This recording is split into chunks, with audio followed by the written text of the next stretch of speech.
मित्रों नमस्कार। अपने बीच भारतीय जनता पार्टी के माननीय राष्ट्रीय प्रवक्ता और सांसद डॉक्टर सुधांशु त्रिवेदी जी आपको संबोधित करेंगे। भ्रष्टाचार का दंश झेल रहे दिल्ली के भारतीय जनता पार्टी के प्रदेश अध्यक्ष माननीय वीरेंद्र सचदेवा जी भी आपको संबोधित करेंगे। मेरा विनम्र निवेदन है माननीय सुधांशु जी से कि आपको संबोधित करें।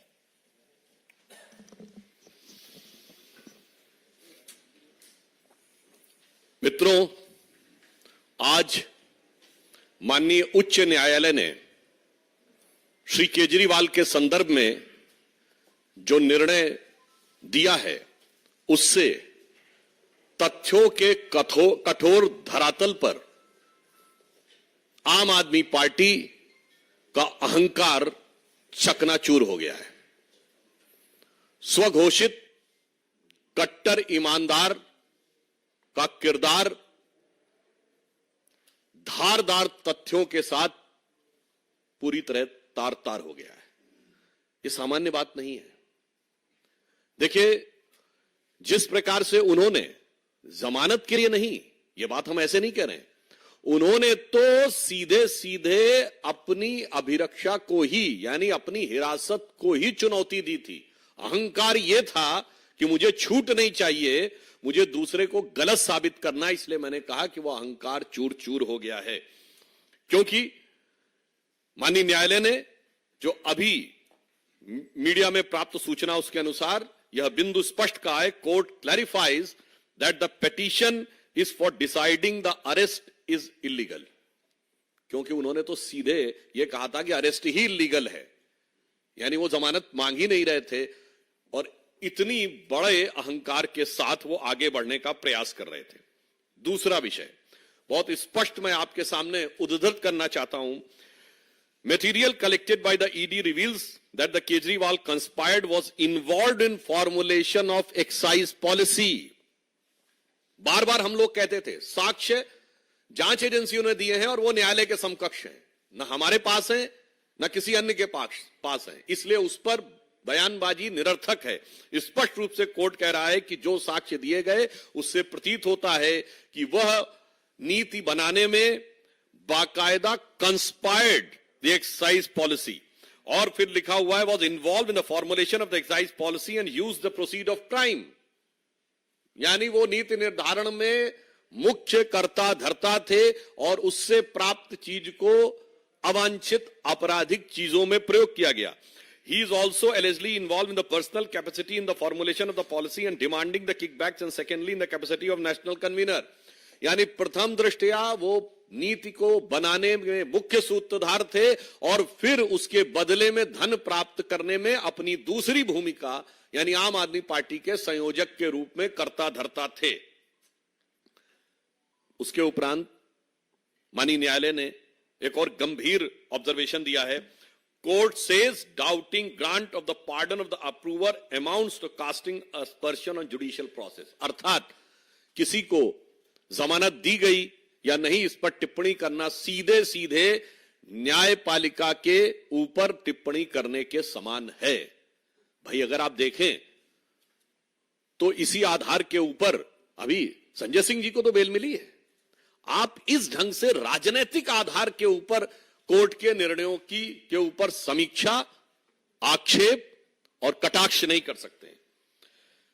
इसके आगे और स्पष्ट रूप से कहा गया है, who gives ticket for contesting election and who purchases electoral bond is not the concern of the court.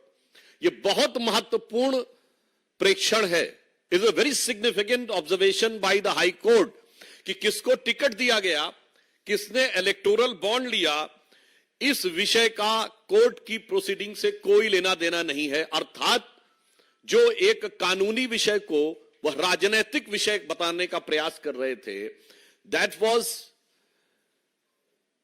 Cleverly when he was trying to put a cover of technicality on their hidden motive of politicality, which has been totally discarded by the court। अब देखिए एक और बिंदु पे कहा है, the investigating agency under the criminal jurisprudence can't be directed to conduct the investigation as per convenience of the person. जो वो बार बार कहते थे कि ईडी हमें ये बताए कि इस तरीके से मुझे जवाब देना या उस तरीके से मुझे इस कैपेसिटी में बुलाया जा रहा है, इस कैपेसिटी में, बहुत स्पष्ट कहा है कि आरोपी को यह अधिकार नहीं है किसी व्यक्ति को कि वो ये तय करे कि किन नियमों, किन प्रावधानों या किस प्रक्रिया के तहत अथवा किस रूप में जांच एजेंसी उससे जांच करना चाह रही है। अगला बिंदु और गंभीर है, the court won't lay down different categories of law, one for common citizens and other granting special privilege to chief minister. आम आदमी पार्टी, मैं पुनः अंडरलाइन करके कहता हूं, आम आदमी पार्टी के तथाकथित आम आदमी मुख्यमंत्री के बारे में स्पष्ट रूप से माननीय न्यायालय कह रहा है कि सामान्य यानी आम आदमी के लिए एक नियम और आम आदमी पार्टी के मुख्यमंत्री के लिए दूसरा नियम, यानी नाम तो आम, दीवाने आम, और चाहते हैं कि डील किया जाए दीवाने खास की तरह, तो ये खासो खुसूस खासियत पूरी तरीके से खारिज कर दी गई कोर्ट के द्वारा। पुनः मैं कहना चाहता हूं, यह सबसे महत्वपूर्ण बात है, ये वही थे जो नाना प्रकार की चीजें कहते थे, मैं बंगला नहीं लूंगा, मैं गाड़ी नहीं लूंगा, मैं टोपी पहनूंगा, मैं सिक्योरिटी नहीं लूंगा, वगैरह वगैरह। जबकि मैं सारी बातें कर रहा हूं, ये सारी चीजें आवश्यकता होती हैं, सुरक्षा की आवश्यकता होती है, परंतु ये जो आम आदमी का चोला था वो पूरी तरीके से धराशायी हो गया, क्योंकि वो खुद एक खास ट्रीटमेंट चाह रहे थे। इसके उपरांत कोर्ट कहता है, court on necessity of arrest, जो उन्होंने कहा कि क्यों उनको हिरासत में लेना चाहिए। ED was in process of enough material which has led to arrest of Kejriwal, non joining of investigation by Kejriwal, delay caused by him was also impacted those in the judicial custody. अर्थात उनका बार बार ईडी के संबंध को दरकिनार करना, जवाब देने से मना करना, यह गलत था और पर्याप्त मटेरियल उपलब्ध था उनसे पूछताछ और जांच करने के लिए। दूसरा, एक गंभीर बात कही गई जो बार बार न्यायिक प्रक्रिया को राजनीतिक रंग देने का प्रयास और उसके ऊपर राजनीतिक आक्षेप करने का प्रयास है। उस पर कोर्ट ने साफ कहा है, जजेस are bound by the law not by the politics. आप उसमें राजनीति करना चाहते हैं क्योंकि आप लगातार 9 सम्मन डिले कर रहे थे, क्योंकि आपको पता था कि लोकसभा का चुनाव आने वाला, अनायास नहीं आने वाला था। इसका अर्थ यह हो गया कि आप न्यायिक प्रक्रिया को राजनीतिक दहलीज तक ले जाने का कार्य आप कर रहे थे। कोर्ट ने स्पष्ट कहा है, किसी भी प्रकार की राजनीतिक गतिविधि से न्यायिक प्रक्रिया प्रभावित होने वाली नहीं है, अर्थात टाइमिंग वाली बात ध्वस्त हो गई। देन उसके आगे और उससे गंभीर बात कही है, political considerations can't be brought before court of law. जो इस प्रकार की बात कहना कि चुनाव आ रहा है, वैसे तो ये लोग इस बात के बड़े आदतन शरारती हैं। याद करिए 2019 के लोकसभा से पहले कांग्रेस पार्टी के नेता भी वकील का चोला ओढ़कर श्री राम जन्मभूमि के मुद्दे पर भी यही कह रहे थे कि चुनाव आ रहा है तो इसको बाद में करिए। आज भ्रष्टाचार के मुद्दे पे चुनाव आने की बात पे कही तो कोर्ट साफ साफ कह रहा है कि किसी भी प्रकार का राजनैतिक संदर्भ न्यायालय के समक्ष देना उचित नहीं है। इसके उपरांत कोर्ट कहता है, court are concerned with the constitutional morality not the political morality. Court साफ कहता है कि ये जो आप तथाकथित अपनी नैतिकता राजनीति का बात करते हैं, इससे कोर्ट को कोई मतलब नहीं है, वो केवल हार्ड कोर फैक्ट्स के बारे में कहता है। अब आगे की बात और भी गंभीर है, जो कहते थे चवन्नी नहीं मिली। इस पॉइंट में माननीय न्यायालय कहता है, this court holds that ED was able to place enough material statement of the approvers and their own candidate stating that was given to for Goa elections, it completes the chain regarding the money sent for Goa elections. यानी जब उनके स्वयं के प्रत्याशी ने यह बयान दिया है कि उसको इस प्रकार का धन इस स्रोत से प्राप्त हुआ है, तो यह प्रथम दृष्टया इस संदेह की पुष्टि करता है कि पैसा कहां से आया। जो कहते थे चवन्नी नहीं मिली, अब चवन्नी नहीं, वो करोड़ों का ट्रेल मिल रहा है। इसलिए हम ये बात साफ कहना चाहते हैं कि इंडिया अगेंस्ट करप्शन की अन्ना क्रांति से शुरू हुआ आंदोलन आज के में तब्दील हो गया है, यानी केजरी करप्शन क्रांति में तब्दील हो गया है। एक दशक के अंदर इतना बड़ा पराभव संभवतः भारत की राजनीति में कभी देखने को नहीं मिला होगा। और इसी के साथ एक बात और साफ हो गई है कि ये तथाकथित इंडी गठबंधन के नेताओं ने उसी रामलीला मैदान में जहां इंडिया अगेंस्ट करप्शन की क्रांति हुई थी, वहां जिस करप्शन को लेकर रैली की थी, अब साफ हो गया कि केजरीवाल जी विगत 30-35 वर्षों से जेल के अंदर बाहर जाने का जो क्रम चल रहा था, वो तमाम नेता श्री लालू प्रसाद यादव जी से लेके शिबू सोरेन जी से लेके डीएमके के नेता करुणानिधि कनिमोझी ए राजा से लेके अन्य नेताओं से रत्ती भर भी अलग नहीं हैं। न्यायिक दृष्टि से वो ठीक उतने ही दोषी हैं जितने नेताओं के साथ आज खड़े थे। तो आप सोचिए वो कहां से कहां खड़े हो गए। और उससे ज्यादा गंभीर बात यह है, आज आपने देखा कि तृणमूल कांग्रेस के सांसद जो कि पश्चिम बंगाल में हुई हिंसा को कवर फायर देने के लिए चुनाव आयोग के पास गए थे, तो उनको बचाने के लिए ये मौसेरे भाई आम आदमी पार्टी वाले उनको कवर फायर देने के लिए गए थे। अर्थात इन पार्टियों का चेहरा और चरित्र पूरी तरीके से उजागर हो गया है, जब यह साफ साफ कहा जा सकता है कि आज जो कुछ हुआ है इसने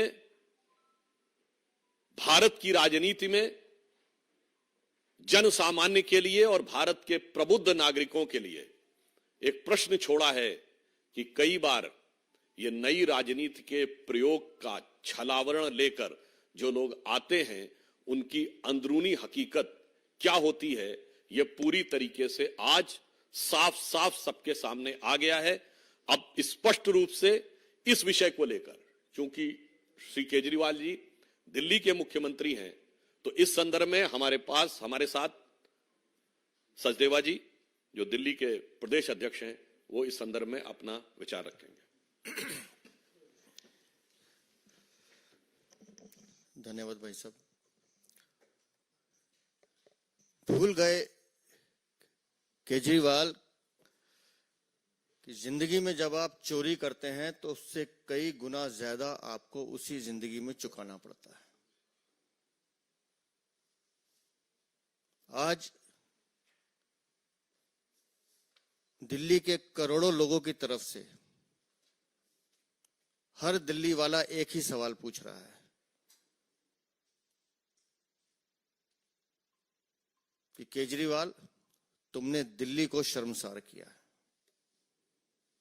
एक दिल्ली वासी होने के नाते ये दर्द हमारे दिल में झलकता है कि जो दिल्ली देश की राजधानी है, जो दिल्ली पूरे विश्व में, पूरे भारत में सबके आकर्षण का केंद्र है, वो दिल्ली आज इसलिए कलंकित है क्योंकि उस कलंक की गाथा अरविंद केजरीवाल ने लिखी है। दिल्ली को लूटने का काम किया है।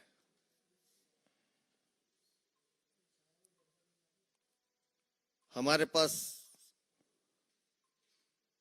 फंसाया गया है, हमें यह किया गया, सारे साक्ष्य मौजूद हैं। जैसा भाई माननीय सुधांशु जी ने कहा, अभी माननीय न्यायालय ने जो आज टिप्पणी की है, वो सीधा सीधा अरविंद केजरीवाल और आम आदमी पार्टी के मुंह पे तमाचा है।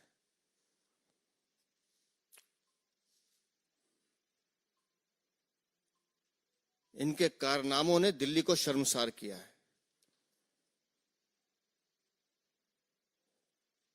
एक दिल्ली वाला होने के नाते पूछता हूं, क्या अब भी कोई नैतिक अधिकार है आपके पास कुर्सी पे बने रहने का?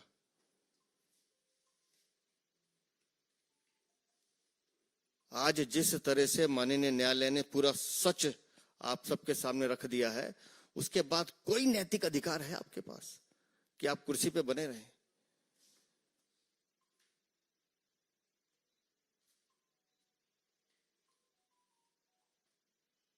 पूरी दिल्ली को लूटने का आपने षड्यंत्र रचा है।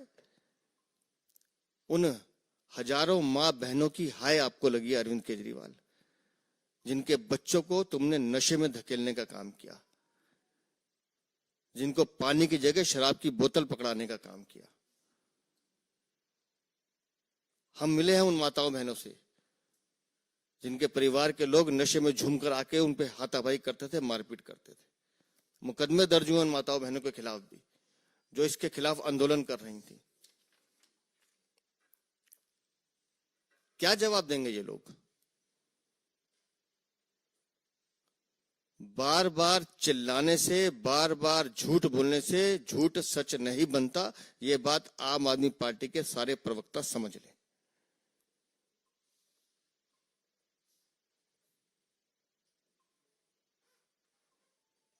शराब नीति घोटाले में किकबैक लिया गया है, कमीशन खाई गई है, अरविंद केजरीवाल दलाली खाई गई है।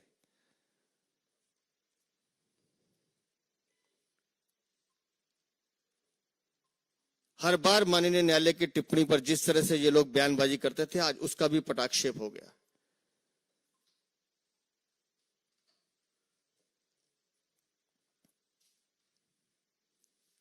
पूरी दिल्ली को दगा देने वाले, दिल्ली की जनता को धोखा देने वाले, दिल्ली को लूटने वाले अरविंद केजरीवाल, तुम्हें और तुम्हारी पार्टी को दिल्ली के लोग माफ नहीं करेंगे। ये बात हम 100% कह सकते हैं। मैं दिल्ली की जनता का दर्द समझता हूं।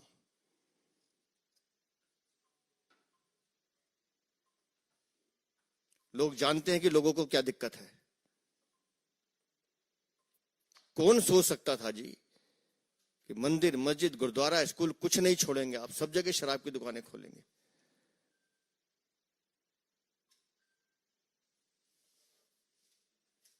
हम सब ने पढ़ा है, महात्मा गांधी लिख के गए कि शराब शरीर और आत्मा दोनों का नाश करती है। अरविंद केजरीवाल, इस शराब ने तुम्हारे शरीर का, आत्मा का और तुम्हारे चरित्र का भी नाश किया है। तुमने दिल्ली के विकास को भी रोका है, दिल्ली के विकास का भी नाश किया है। ये दिल्ली वाले तुम्हें कभी माफ नहीं करेंगे।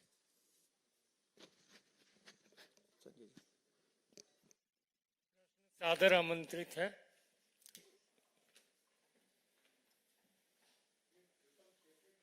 नीरज पांडे जी।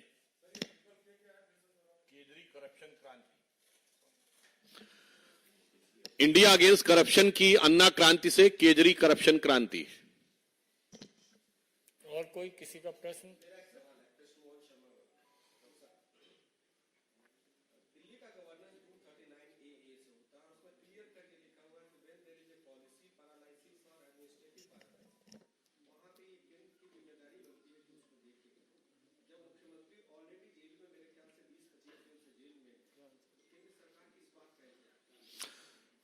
पहले तो इसके दोनों उत्तर देता हूं, नैतिक और संवैधानिक।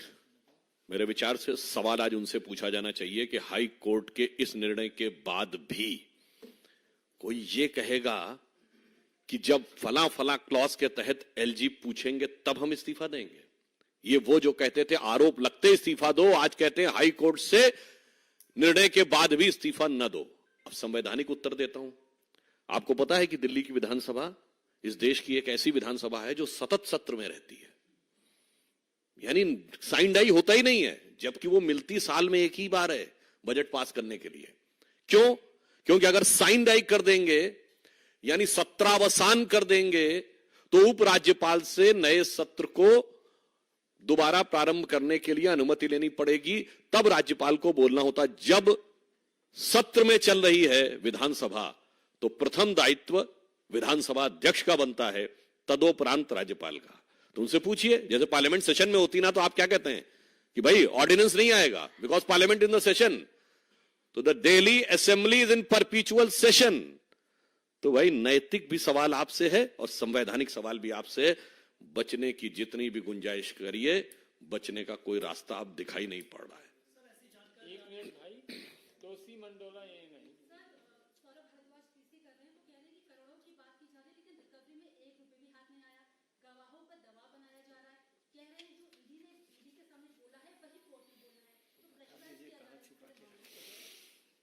देखिए, कोर्ट ने आज बहुत स्पष्ट कहा है कि जो बयान दिए गए हैं वो कोर्ट के सामने दिए गए बयान हैं, तो वो पूरी तरीके से वैलिड है।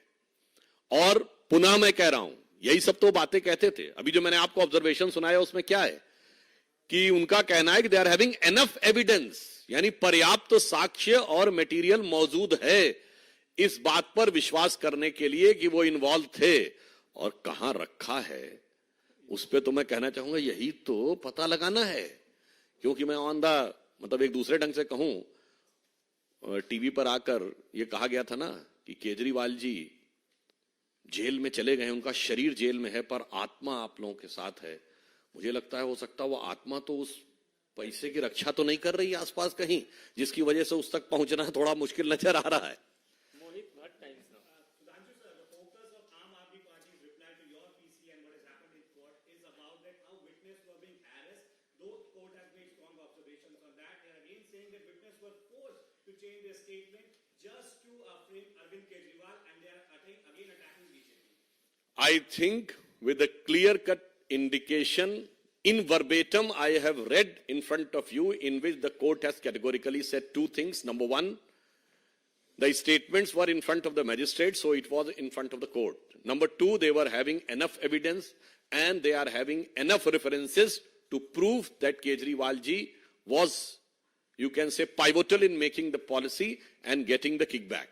So I think, again, जिसे कहते हैं, मतलब इसको मैं जब तक निर्णय ना आ जाए तो मैं शब्दशः न लिया जाए, पर एक कहावत होती है, चोर चोरी से जाए हेरा फेरी से न जाए। तो मुझे लगता है कि आम आदमी पार्टी को अब कम से कम इस निर्णय के बाद इस प्रकार के अनर्गल बयान देने से बाज आना चाहिए। हाईकोर्ट के निर्णय से आम आदमी पार्टी सहमत नहीं है और ऐसी जानकारी मिल रही है कि वो इस निर्णय को सुप्रीम कोर्ट में चुनौती देने के लिए जा रहे हैं। और एक सवाल साथ में लगता हुआ पूछना चाहता हूं कि इस वर्डिक्ट आने से पहले ही सौरभ भारद्वाज ने कहा था कि हमें हाई कोर्ट से बहुत ज्यादा उम्मीद नहीं है, तो ऐसा उनका पूर्वानुमान इस पर क्या? देखिए, इसीलिए कोर्ट ने बहुत साफ कहा है कि न्यायालय पर राजनीतिक टिप्पणियां मत करिए। और आपने सहमत की बात कही, इतनी बड़ी लानत मिलने के बाद आपको लगता है कि सहमत होने की जहमत वो उठा सकते थे? तो जो कुछ हो रहा है ये इनएविटेबल था, ये अवश्यंभावी था। परंतु आज मैं कहता हूं, अगर वही कोर्ट संजय सिंह को बेल देता है तो लोकतंत्र की विजय है, और वही कोर्ट केजरीवाल जी को दोषी मानता है तो लोकतंत्र समाप्त है। वही कोर्ट यदि इलेक्टोरल बॉन्ड पे वो निर्णय देता जो उनके अनुकूल लगता है तो लोकतंत्र की विजय है। वही कोर्ट अगर चंडीगढ़ पे वो निर्णय देता है जो उनको अच्छा लगता है तो लोकतंत्र की विजय है। वही कोर्ट राहुल गांधी की सदस्यता बहाल करता है तो लोकतंत्र की विजय है। और वही कोर्ट आपको दोषी सिद्ध करता है तो ये कहते हैं कि हमारा अनुमान ऐसा था।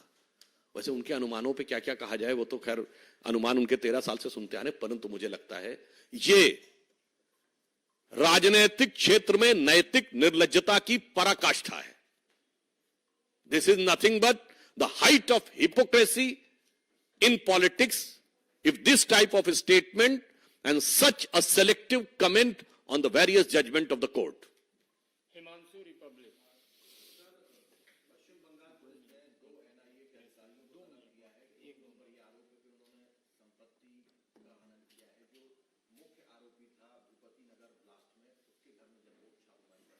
देखिए, जो पश्चिम बंगाल में घटना है वो बहुत दुखद और गंभीर है। डायमंड हार्बर क्षेत्र में जिस प्रकार से हिंसा हुई है और जिस विषय का आपने उल्लेख किया है, बहुत गंभीर बात यह है कि उतने बड़े ब्लास्ट के आरोपियों में को जब गिरफ्तार करने के लिए एनआईए की टीम जाती है तो पहले ईडी पे हमला हो चुका होता है और अब एनआईए पे हमला होता है। यह संविधान बचाने के लिए है कि संविधान नष्ट करने के लिए है? उसके बाद मुख्यमंत्री किस प्रकार का बयान देती हैं कि साहब वो आधी रात में आए थे बगैर पुलिस को बताए हुए, जबकि मिदनापुर पुलिस के एसपी ने साफ कहा कि वो सवेरे आए थे, पुलिस को बता कर गए थे।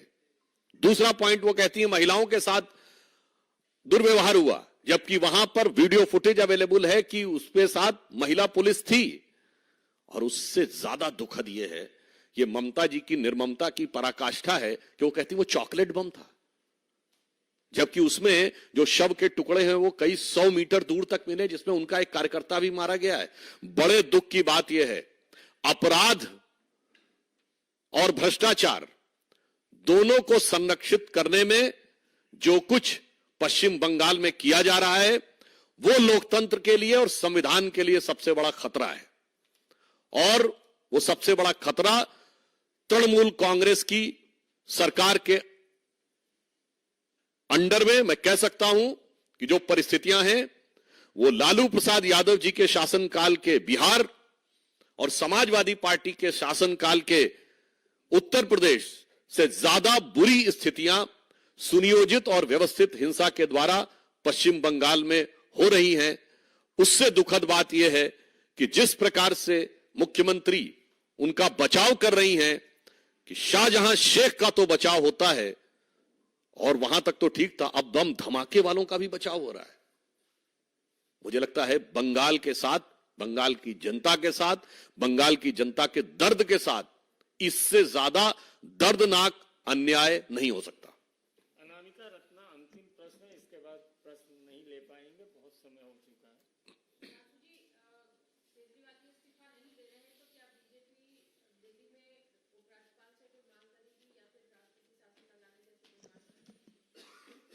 निर्णय अभी अभी आया है, जरा देखें तो कि अभी उनके मन में क्या है।